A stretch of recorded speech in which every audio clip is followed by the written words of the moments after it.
Don't start trouble. Nobody's going to announce tomorrow. The results are not correct. If that happens, people will be provoking. You're dealing with Jacob Zuma. Every stage is a theatre for him. Floyd will be a minister of finance if they agree, these people, because the EFF and the ANC could still come together, possibly not if they make sure Floyd Shivambu the Minister of Finance, as we have heard that demand. If you come to us with a demand that Ramaphosa must step down as a president, that is not going to happen. The broader question is whether our foreign policy has completely lost its way. The people of Palestine, they're denied the right to enjoy the freedoms we so love. That is a no-go area. A lot of talk about COSATU hemorrhaging membership, bleeding members. And considering what you had said about ensuring that there's a well-oiled machine and that leaders on the ground need to be more engaged. You organize the shop stewards as you and your members who you service and defend and workers are recruited and mobilized. What is the state of COSATU? And I would imagine also that with all these splinter parties from the ANC, it takes away from you in terms of your alliance with the ANC, because some of your members are now affiliated to other political parties. And so there's a confusion there. How are you coping with all these changes, significant changes in the body politics of South Africa?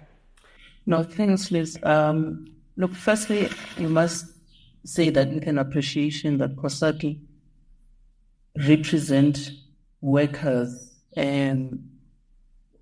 on the issues of workplace, their rights, the working conditions. And of course, we do appreciate that the members that we represent are coming from different political parties. So with the formations of new political parties, many of them that has come to exist at this time, we do understand that there would be that political affiliation of a member to a certain political party, but it does not change who we are as a federation. It does not change our responsibility as a federation from different unions to service members, because members join a union and a federation because of the coexistence. That's why COSATU has refused to become a political party, even when others wanted to turn it to be a political party. We said, no, that's not who we are, because we understand our role. So the impact of new political parties should not necessarily have a direct impact in terms of membership to the federation. The loss of membership in different unions, what I can say now is as a result of the sectors of the economy, particularly in the private sector, because during COVID we lost jobs.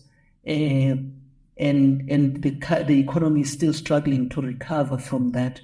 That definitely would have a direct impact in terms of the membership that a union has, and therefore that of COSATU. But also, when we made our assessment, generally after the elections, and how do we rebuild ourselves, was also we could lose membership because of poor service to members. Had nothing to do with the politics, but just service to members, where you have organizers who at times will leave workers at the door of the CCMA, or not do proper preparations for a case, or shop stewards that do not are not in touch with members at the shop floor. That would then give rise to members feeling disgruntled and therefore saying, but what am I getting from this union? These would be the reasons why unions lose members. Not necessarily because of the politics in the country, But then COSATU said, what we need to do is to pay attention to ourselves. What we need to do is to oil our engine. We need shop steward, as one will always define as the first line of defense of members. Make sure that you have shop stewards that are well trained in terms of understanding the labor laws in our country, but also the workplace policies, so that you are able to defend workers, but also you are able as a shop steward to also educate members in terms of their rights and what is it that they can and they cannot do.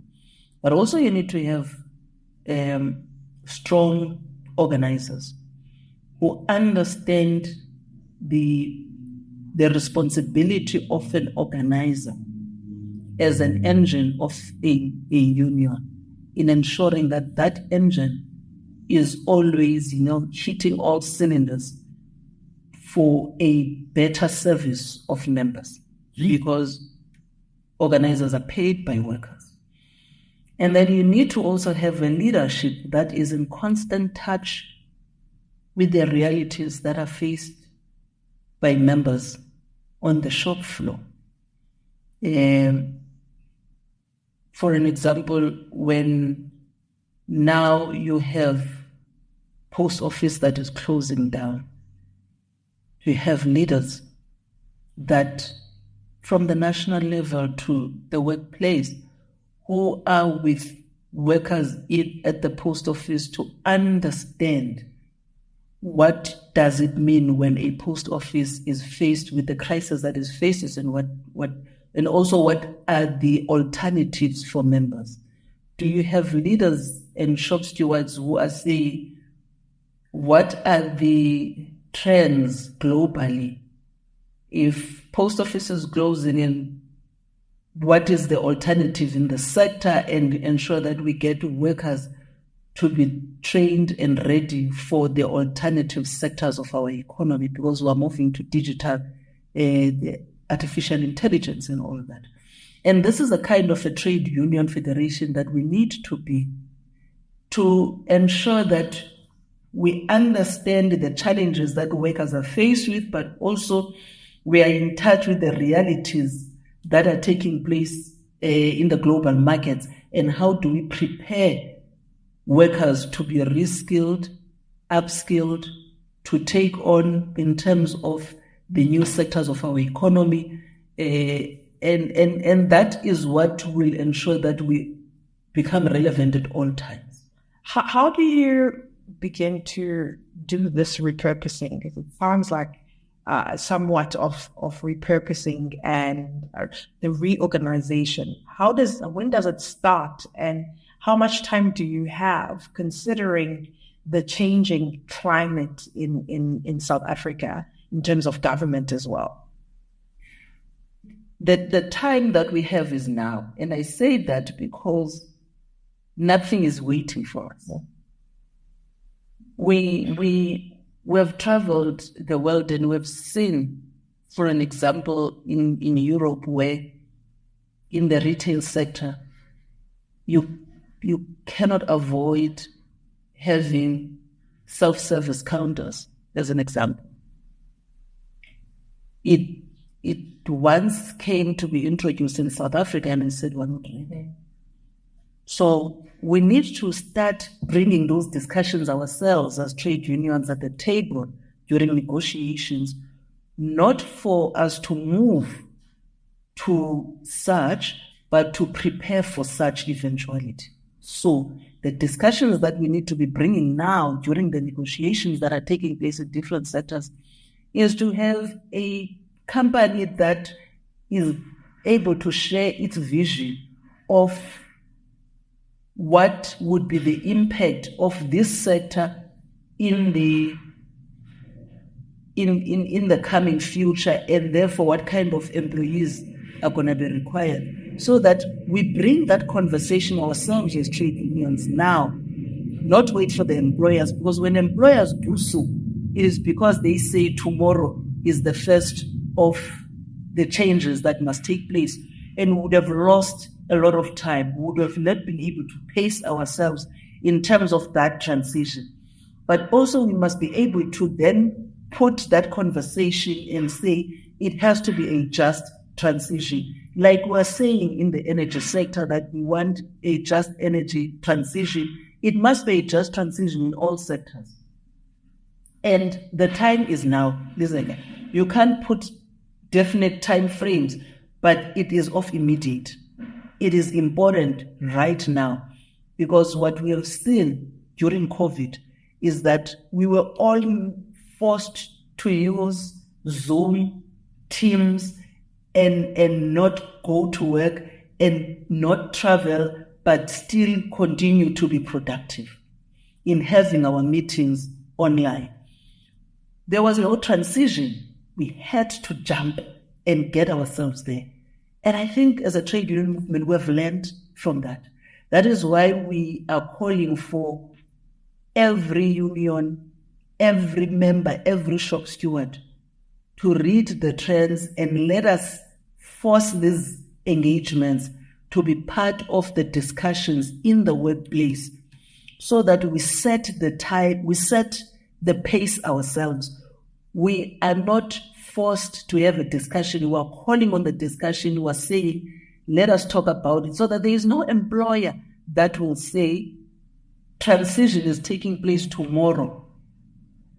And we are made to choose whether it is Section 189 of retrenchments because we are not ready, or employers begin to say, but we need foreign nationals to come in because we don't have this set of skills.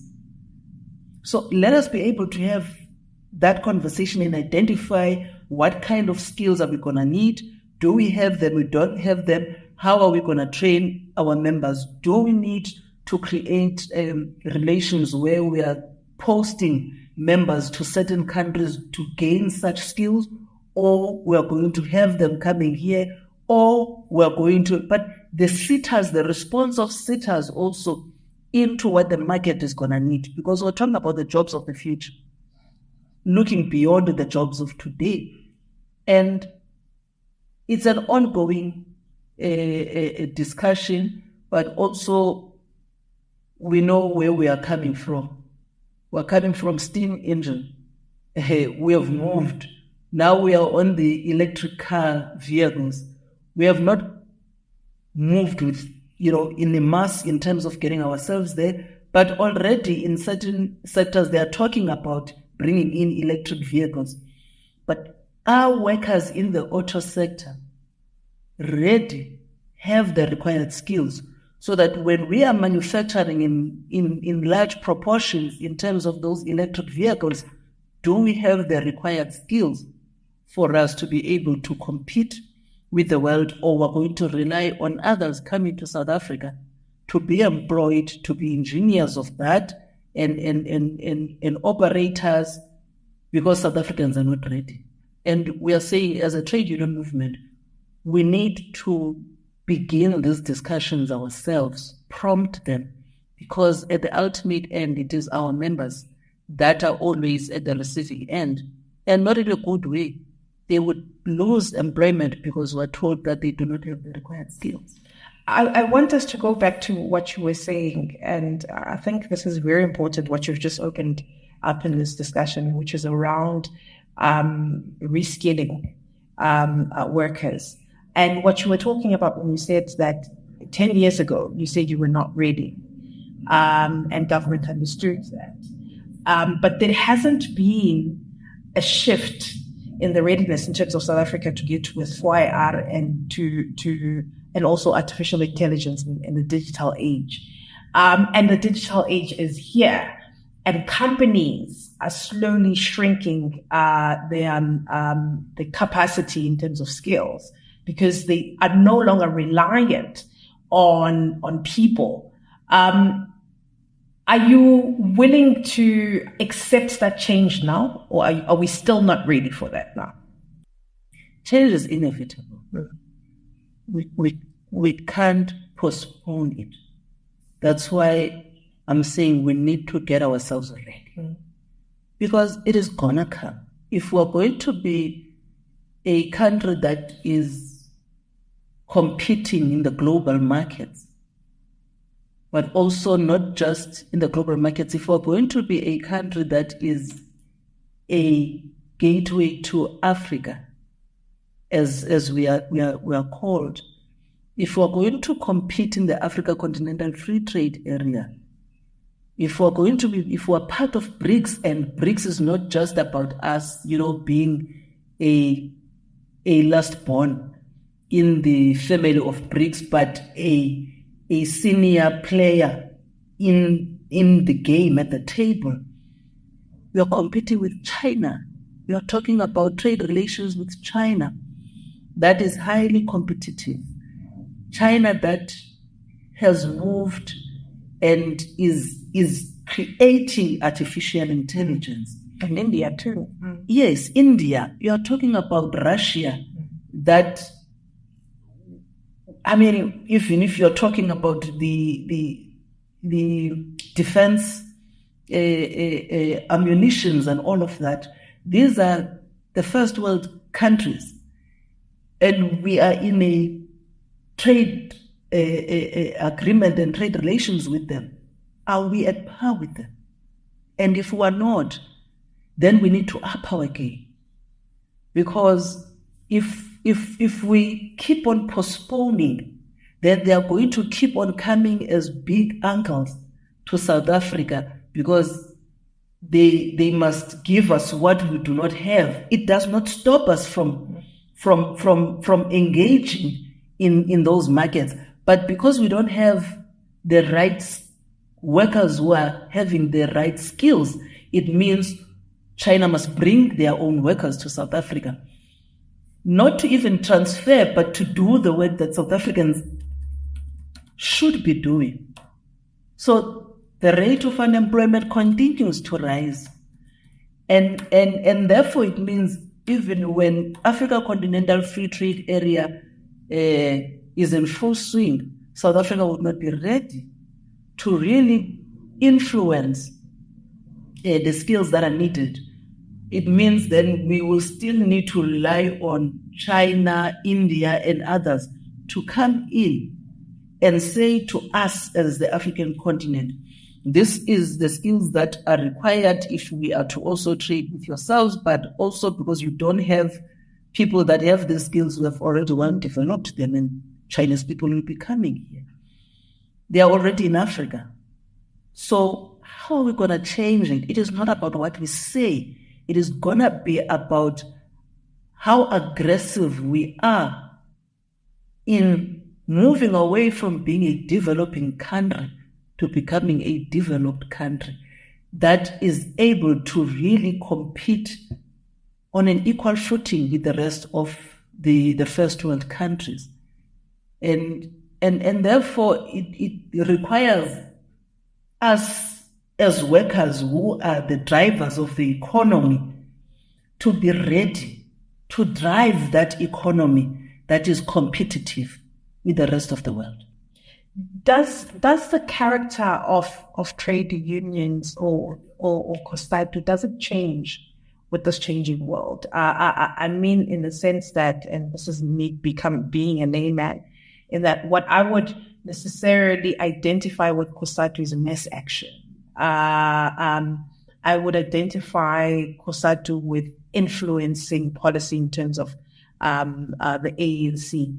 Is that character changing with how we are seeing how South African politics is changing, how government has changed in the past couple of weeks? Look, COSATU's character, as you defined it, we would adapt, but I don't think we will drastically change in terms of policy, influencing the policy, because it's not just influence the policy in the alliance discussions, but wide network. Mm-hmm. We have the national minimum wage today because COSATU over a decade ago brought this issue of the national minimum wage. Actually, it's even coming during the 1970s when our predecessors spoke about this. We kept on ensuring that we will not leave the space unchallenged.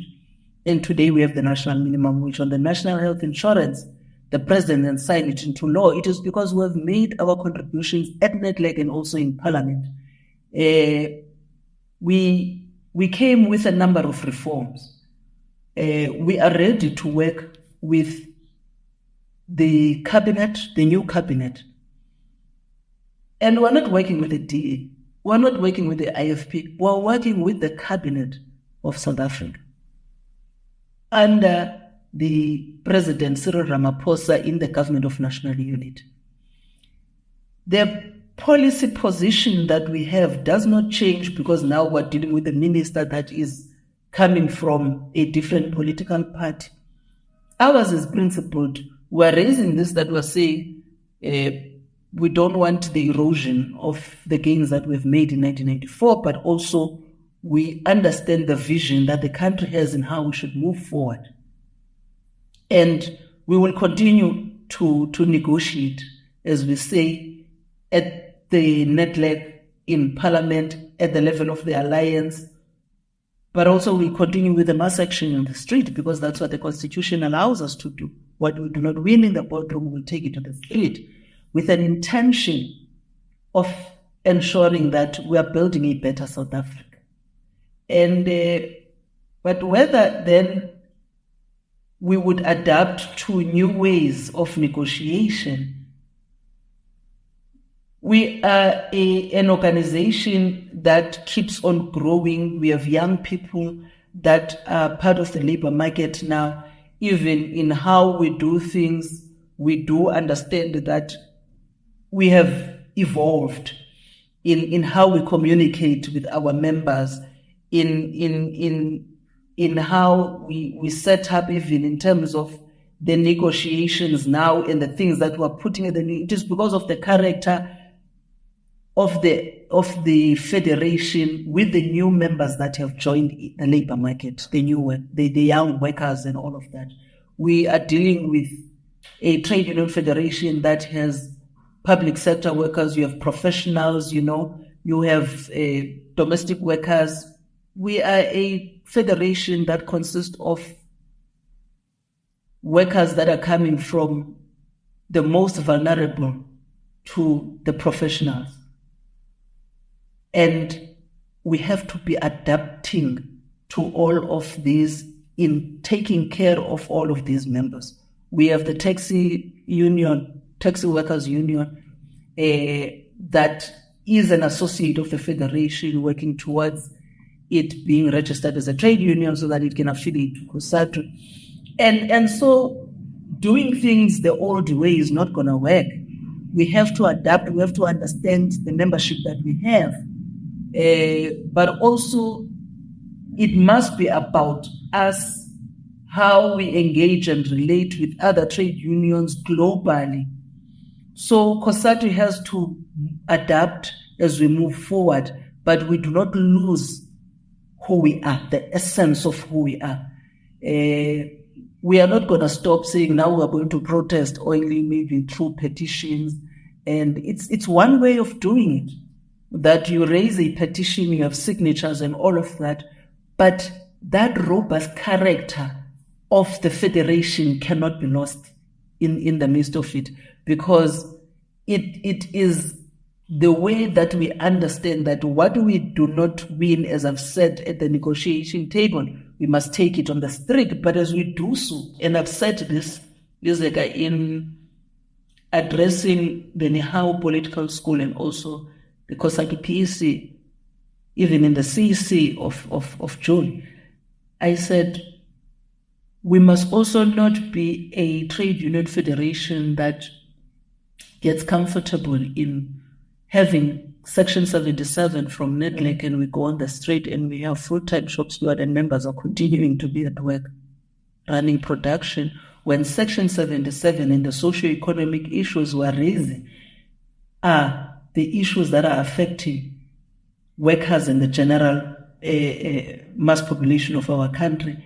But when we are going to a Section 77, it's just leadership and full-time shop steward, and the wheels of the economy are continuing grinding, so there is no impact.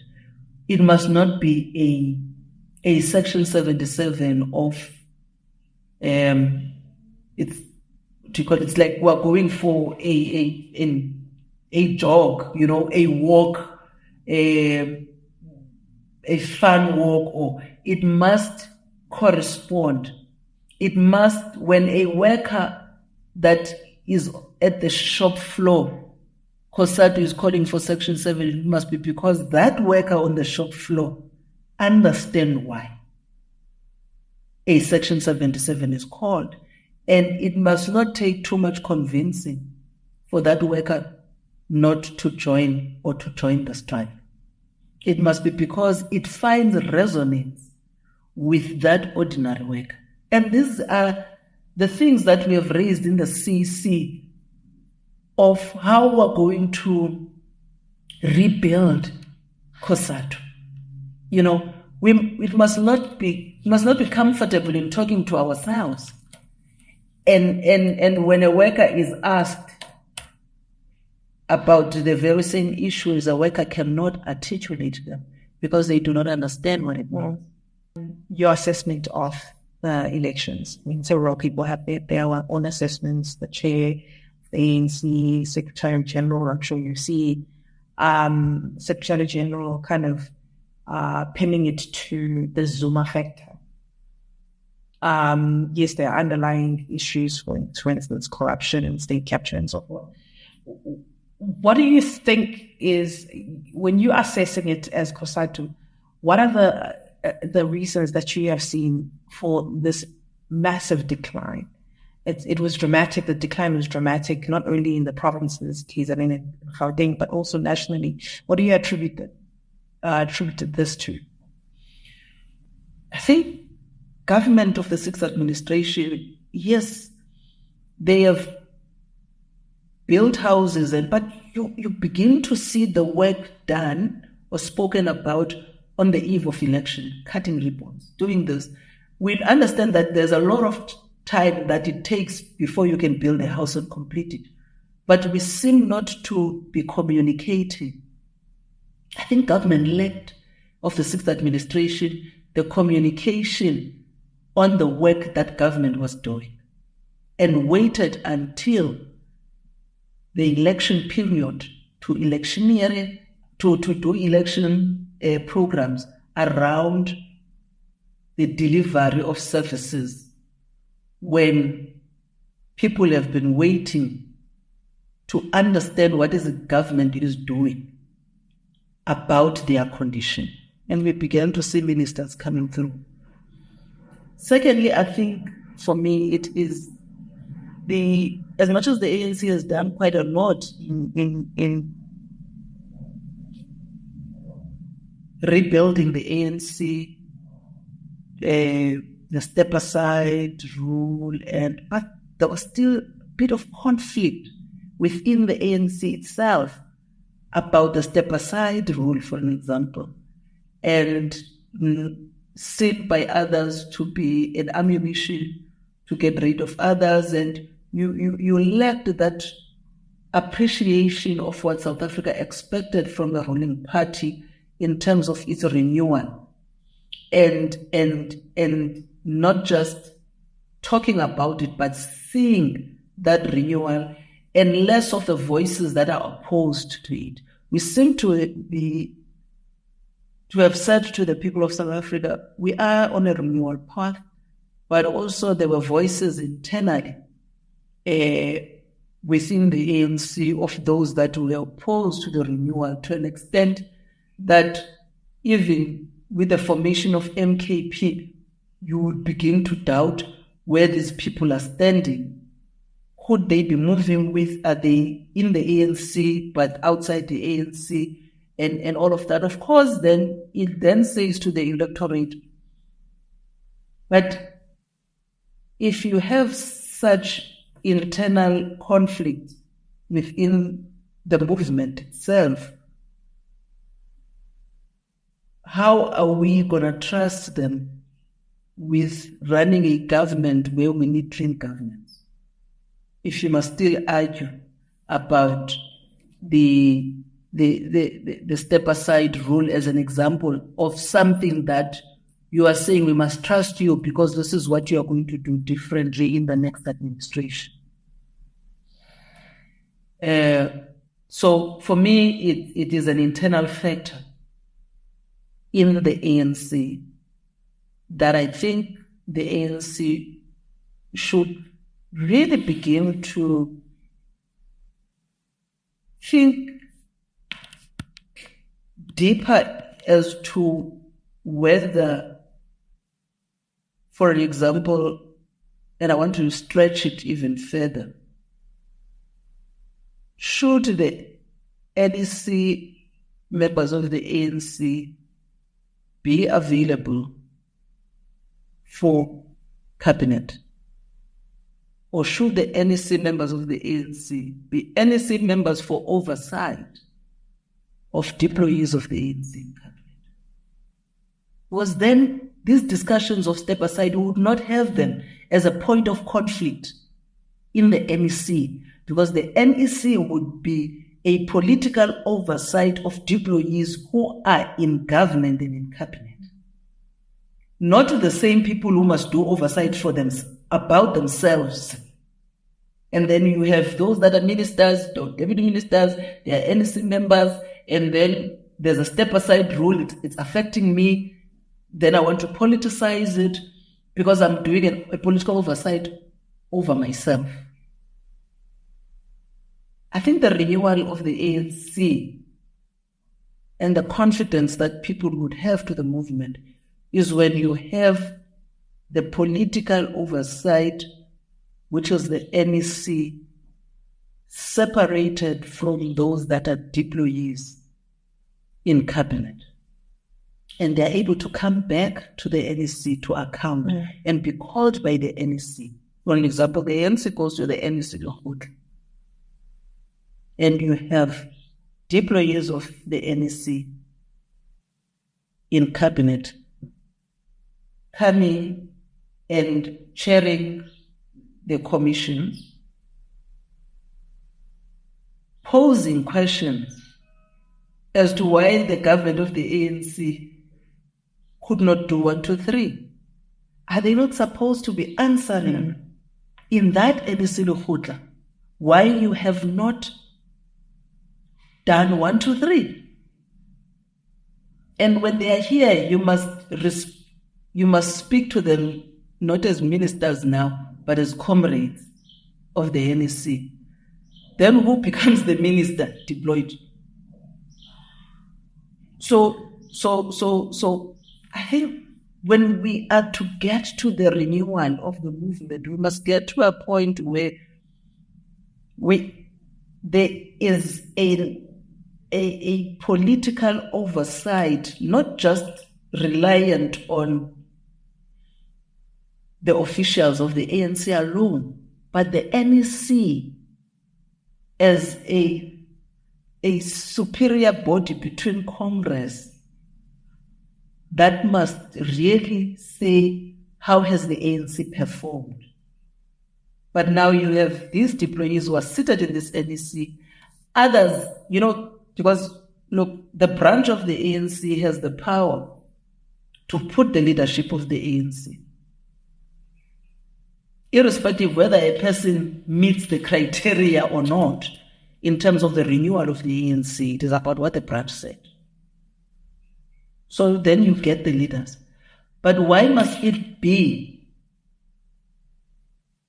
what the branches have dictated for us in terms of who then governs in terms of cabinet? Because now the mandate of the branch is not equal to the mandate of the electorate. Because the mandate of the electorate supersedes the mandate of the branch. And therefore, then who goes into parliament and cabinet in particular cannot be on the basis who is popular in the branches. Because the popular person may not necessarily be the correct person. I ask you about liberation movements and their timeline. Historically, their timeline is 30 years. And then they start losing the trust of the electorate in different countries, and then they start reshaping.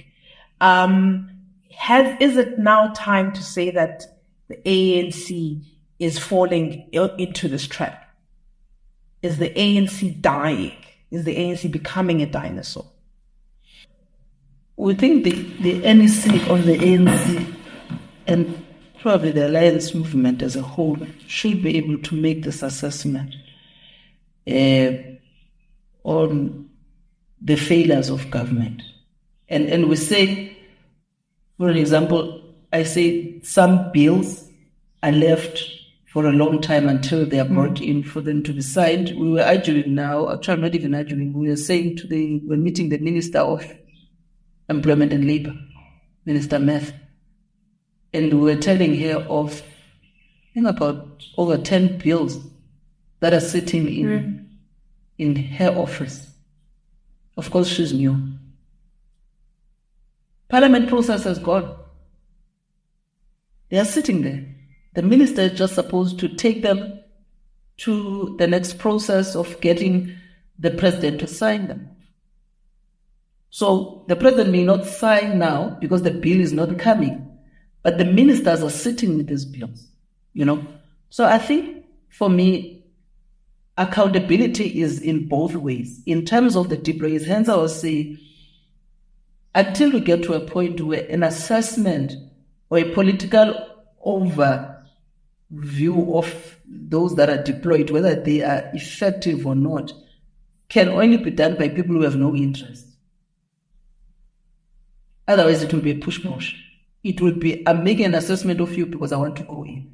But if we are saying in the ANC that anyone that comes in and you are available to serve in the NEC, it means it is not then an NEC for you to be in cabinet. It must be for you because you have the love of this organization and you want to make sure that the ANC remains accountable to the masses of our people. Not because it's one leg in for me to go up. Otherwise, we would not be having this discussion, the call that we've made on the step aside when former minister Zingiswa were asking to the ANC, what happened to your step aside? He's an NEC member. So he's in the list. And he made the cut. So by any means possible, he must. Does that mean so he must? Even if he appeared in court. Why has the ANC failed to set the step-aside rule? And said, but you are not already there. This section that you are quoting is the one that was used to others who were in the cabinet and then they had to step aside, remained in parliament, but became quiet, like your advocate Bong at the time. So we're saying, okay, but this one, you are putting up a government. You are putting parliamentarians. This person is charged before you even get people to be sworn in, resigned from his previous post because of this. And you are then saying to this person, come in, you are going to step aside, but you are going to get inside. And then step aside when you are inside, just for him to earn a salary. Because it means you can't then participate, you can't speak on behalf of, you can't do anything. But you can earn a salary. So the reason is because you must go and earn a salary. But in terms of you being effective in transforming the lives of our people, you are not going to participate. But people are going to pay you for sitting in. We think this step aside, there must be a clear cut into it. That you can't step aside and still be inside. So this is why we're saying that when we're calling for the renewal, accountability, and these are the things that the NEC should not even be having a big political argument about it, such that people are divided. You must have people that have no interest of being served, but have an interest of serving, and are NEC members. because then the intended purpose of them also will be to answer the second question of a liberation movement that dies after 30 years. It faces such consequences of being eroded because of the conflict that those that are supposed to be ensuring that it is renewed, that it does not die, that it lives to liberate the people, because we are not done with the struggle that people persuaded, and people are not free, completely free. We don't have the economic emancipation, as we always say. So you have a responsibility of the ANC, its NEC, to continue, pursuing that struggle on behalf of our people. But as soon as there is that conflict, then you ask yourself, why are we having such difficult debates that are personalized, that are individualized, that have moved us away from our existence and why we exist as a liberation movement, to liberate our people, when we have not completed the task and now we are on a personal struggle of individuals? It is because of the assumption that once I become an NEC member, it then makes me a senior leader to be given an opportunity to be in cabinet.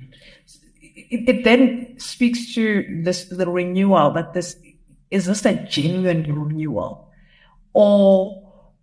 and is everyone committed to this renewal? It begs that question. The renewal, the renewal is genuine, because this is the renewal that we have been called upon by the conference of the ANC. Whether individuals then that are elected to drive that renewal, to see it through, because they have been elected by the branches of the ANC, so the branches have put them there with the trust that they are going to implement these organizational renewal resolutions of the conference. Then who then polices those that are supposed to be implementers of this resolution? It's another question that perhaps we should, as a movement, be pondering on. The renewal program is genuine. You have people that are for the renewal, that wants the renewal. But of course, within that, you have people that would speak about the renewal, but it depends. It's subject to how is it going to affect me, or how is it going to affect certain of people who are my comrades, but not how it should affect the electorate. So it's a difficult one, but I still believe that once we are able to have that separation, then we are going to begin to have this renewal, because you are going to have, it's like the CPC, Communist Party of China. Once the Central Committee of the CPC sits, takes a decision, everyone just, this is the line. This is the line. And here in our country, we are saying we want to take examples from China, but when you must take an example of organizational discipline, then people, we don't mean it in its entirety. Has COSATU made the suggestion to the ANC via maybe its secretariat, or via the bilaterals or alliance meetings around an NEC that oversees government instead of being in government? We have made this call, of course, during the discussions, between the Lehutla, and it could be in in commissions. But I don't know how the leadership that it's going to take for us to really begin for them to see it in this way. And I remember I've raised it also during my time when I was in the NEC or the ANC. We have an NEC that has 90% of the members at that time, or 99%, have been to China through a political program. People quote China. We want to be like Chinese, but there's one element that can make us be like them in terms of organizational design. But when we get to that, we seem to be called in terms of receiving that discipline. So it's going to take the renewal program for us to intensify it. But also it's going to take the kind of an ANC member. What kind of an ANC member do you have? Because it is this ANC member that goes to a conference and elect leadership. So the renewal is not just in the NEC. The renewal is the renewal of the organization from a member that joins the ANC. Why are you joining this political party? And it must not be difficult when a member has transgressed for the constitution of the ANC to be evoked. And I don't want to get into this issue now, but just to pick on it, there's a disciplinary hearing that has been kindly postponed of former President Jacob Zuma. You have a leader that is a leader of a political party, registered as one. And there is no dual membership in the ANC of you can be a member of another political party and the leader is such that is sitting in the opposition, but you must still go through, subject this person as a member of the ANC to the processes of the Constitution. A person has violated the Constitution. And now you must manage this, and then you've got probably people inside the ANC who are saying they are members of the ANC that are sympathetic to another person who has gone out to ensure that the ANC's electoral percentages are eroded. So we really need to say, who is a member of the ANC? And maybe also define the ANC itself, so that when I join the ANC, I know to join a political party ezakwenza 1, 2, 3, and 4, and I'm able to hold the leadership of this political party and myself as a member to be accountable when we are not doing what we said to society we shall do, but also have an ANC that does not exist for elections. Have a branch of the ANC, an ANC member that is able to say, "Wrong, Orlando. It's not supposed to be done like this." As a conscious member of the ANC, that I understand what the ANC stands for. But this is not how things should be done if we are to build a better country. I want to talk about the consequences of getting into a GNU. And maybe you have made your own assessment as COSATU as the alliance, and you just were in the Nahal political school. Maybe members there were giving you an insight of what the ground is saying about in terms of the consequences of getting into a GNU with so-called neoliberals. And given your own stance in the past about the DA, you've said that the DA DA has said that it's intent on removing the influence of COSATU in government. And when it comes to power, this is one of their main priorities. They want to do COSATU now on your affiliates. What are the consequences to COSATU? What are the consequences to the alliance of getting in bed with this animal? Whether the ANC is in the GNU or it was not in the GNU, like it's not in the GNU everywhere. In Gauteng, it is not. It is in the GPU, but not with the DA. Yeah. In other provinces, it had an outright win. Yeah.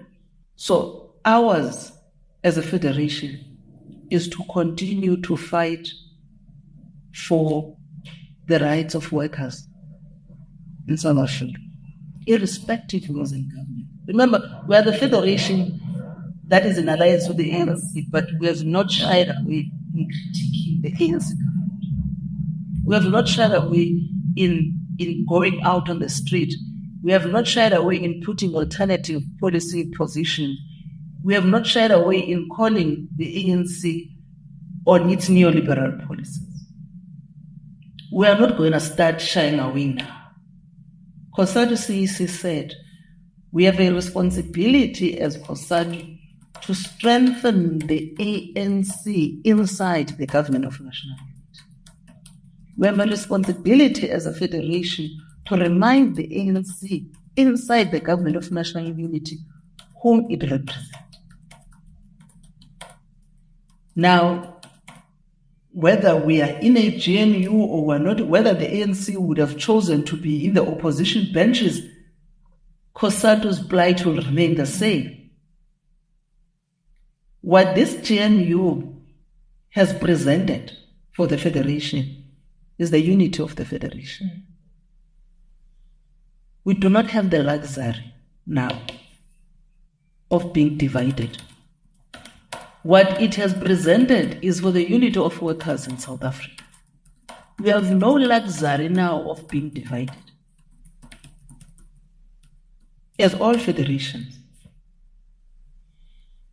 as all trade unions, COSATU is not going to change the way we've been doing things in terms of ensuring that we want a government to be accountable. We are going to hold the government of national unity accountable to the workers, to the poor, to the unemployed. But we're also going to work with this government of national unity in ensuring that we have a government that is able to create an environment that those that are unemployed will have an opportunity to get employment. That is why we are on an AGOA. We're going to Washington now to speak to our counterparts, the AFL-CIO, to do what we did 2 years ago in December and last year in July as COSATU. Speak to the Republicans, speak to the Democrats, speak to our counterparts in why it is important for South Africa to get AGOA renewed for the next 20 years. Not just 5 years, not just 10 years. The importance of AGOA not just to South Africa, but to the region and to the continent. So we are not just a federation that is quick to critique, but we are a federation that wants to make South Africa work. Because we understand that it is not sustainable for 42% of unemployment. It is not sustainable. And we're a federation that understands that we also cannot say because we want the creation of jobs and therefore we are going to forego the national minimum. So we understand the rights of workers as they are enshrined in the Constitution in terms of the Bill of Rights, but also in our labor laws. And we are a federation that is not going to accept that because we're in the GNU and that must be set aside. Because building an economy does not mean slavery. Because you are not going to build an economy just because firms can come, big capital can come and set up firms here and people are employed. Are you able to take care of yourself and your family? Or you borrow in order for you to go to work and maximize the profits of the big capital, and you are continuously cycling in debt as a worker? You can't even afford the products that you are producing. You can't consume them. So we have a responsibility, and we've acknowledged that we are going to continue to work with the government in building a better South Africa, in ensuring that the rights of workers are protected, in ensuring that jobs are created. The 42% of unemployment must go down. The young people must be able to be part of the labor market, but also not just as employees, but they must be entrepreneurs. We are here to make this country work, and we're going to work with the government of national unity, both in the public and in the private sector. And we're hopeful that what guides us as the vision for this country is not going to change because we have a different government. The programs that from the sixth administration must be able to carry on. We have Vision 2030. So it must not, we don't expect new policies from a briefcase of a different political party using cabinet and implement that.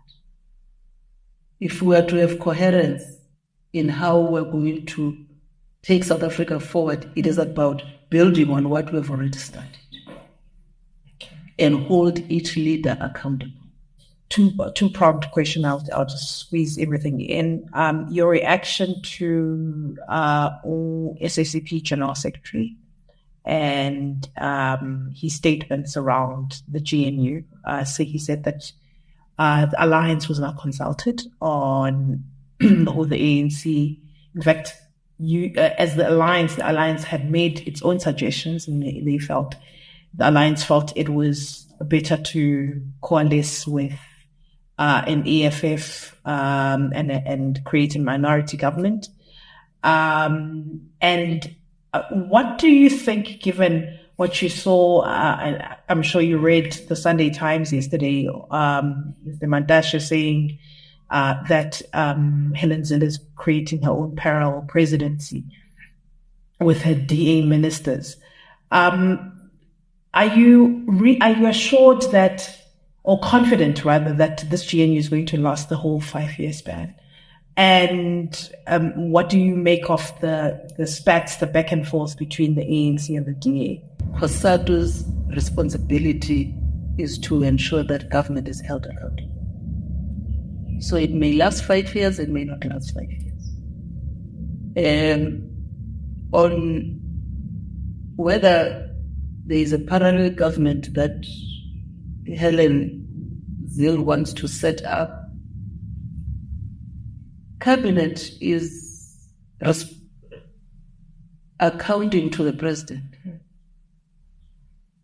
What we were made to understand is that the appointment of cabinet and the responsibility of these ministers, they are accountable to the president. So I don't know about the parallel. I don't know what would have happened that would make Mkwati to say that. I did not read that which you said, but then it makes you to be worried if a national chair of the ANC can say that. But what is it that the ANC was getting into? What did they understand to be a government of national unity? Now that you would have a national chair who would publicly say that it seems as if, or I don't know how you said it, that Helen would wants to create a parallel. You shouldn't be hanging those fears. You shouldn't. You should be confident that you have put a government of national unity and you have a president that has set up a cabinet and a government, and he is going to hold every cabinet member accountable. Unless then there's an understanding that we don't have, that there are limitations to the powers of the president, but they are not disclosed. Hence, then you would have a concern, probably, that it seems as if the DA cabinet members are accountable to Helen Zille. So I don't think Nkoti should be worried. If the powers of the president are intact and every cabinet member accounts to the president, Helen Zille can hold the employees of the DA accountable in her political party, like the ANC NDC should with the employees of the ANC cabinet and in government. I don't know whether that's what it means. I don't know what Helen Zille would have said or done. But the DA has a responsibility to its employees to hold them accountable.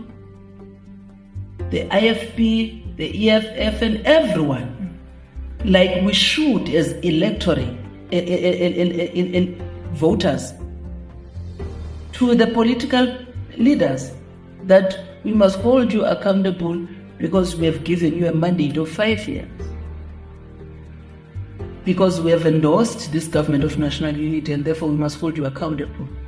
We have that responsibility to do so.